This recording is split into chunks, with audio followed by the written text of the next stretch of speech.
In a time when darkness spread across the earth and people turned away from the teachings of heaven, there was a pure, chaste woman named Maryam. She was devoted and ascetic, spending her days in the house of God praying and beseeching Him. You will have a son, who will be an honored prophet, and no man will touch you. Maryam was amazed. How could this be? Yet she did not argue but surrendered her heart and soul to God. Then God breathed into her from His Spirit, and the miracle began. Maryam traveled to a distant place, and there, under the shade of a tree, at a moment unlike any other, the miraculous child was born. Asa, peace be upon him.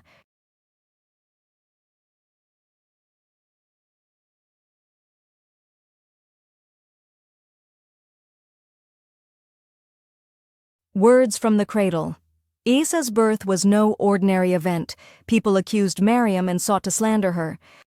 But the infant Isa, still in his cradle, spoke clearly, declaring before all that he was God's servant, a messenger, and dutiful to his mother. The people were astonished and silent. A newborn who could speak was itself an unforgettable miracle. A unique childhood. Risa grew up different from other children. He did not play as boys do but sat contemplatively, loving peace and reflection. He asked deep questions and answered adults confidently and clearly. People said, "This boy is from another world, carrying the dignity of prophets and the light of wisdom." His prophethood and message. When Isa reached the age of prophethood, God sent him to the Israelites, who had drowned in worldly love and abandoned God's mercy. He gently reminded them, commanded asceticism, urged mercy, and his motto was, "Do no harm to anyone, do not despise anyone, and do not let money be a god in your hearts." Asa had no wealth nor grand house. He walked barefoot, slept under trees, and ate fruits of the earth. Whoever wants to draw near to God, let them distance their heart from the world. The weak loved him, the poor followed him, and he healed people without charging anything. Miracles, signs of mercy. God granted him miracles not given to any prophet before him. He shaped a bird from clay and breathed life into it, and it flew.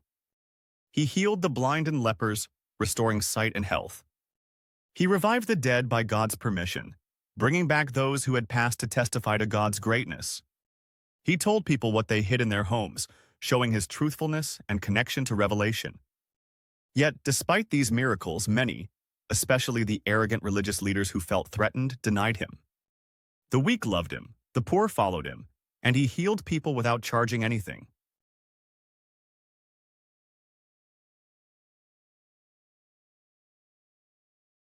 A worldly end and heavenly elevation. When opposition from rulers and the powerful intensified, they plotted to kill him. They conspired, and some close to him betrayed him, pointing him out to the soldiers. But God did not deliver him to them.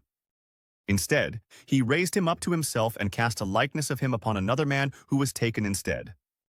And the people thought it was Sa. As for Asa himself, he was taken alive to heaven, still alive until this day. And he will return near the end of times to fill the earth with justice and pray behind the Mahdi, peace be upon him. What we learn from the story of Prophet Sa, peace be upon him.